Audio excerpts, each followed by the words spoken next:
আসসালামু আলাইকুম। আজকে নিয়ে আসলাম আপনাদের সামনে মিষ্টি কুমড় দিয়ে চিংড়ি মাছের রেসিপি।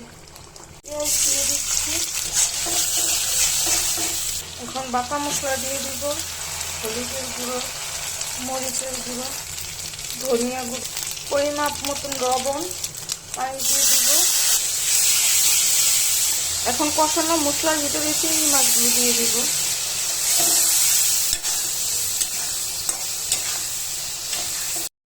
চিংড়ি মাছের মিষ্টি কুমড়োগুলো দিয়ে দিয়েছি। এখন নাড়াচাড়া করে একটু ঢেকে দিব, মিষ্টি কুমড়ো যেন সিদ্ধ হয়ে যায় ভালোভাবে।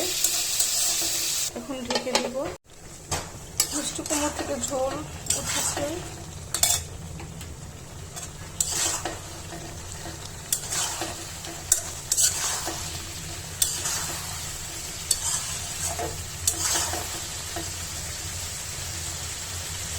অনেকটা সিদ্ধ হয়েছে, আমি অল্প করে ঝোল দিব।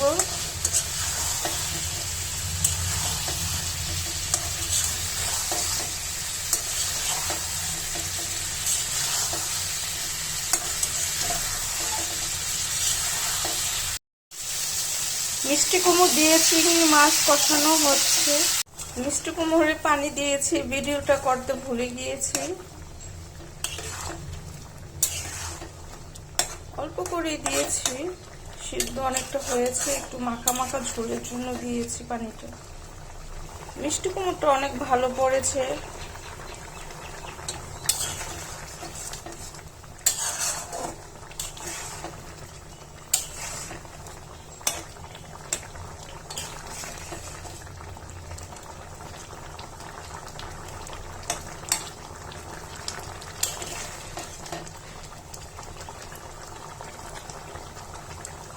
মিষ্টি কুমড়োটা আস্তে আস্তে হবে, আমি চুলার আঁচটা কমিয়ে দিব।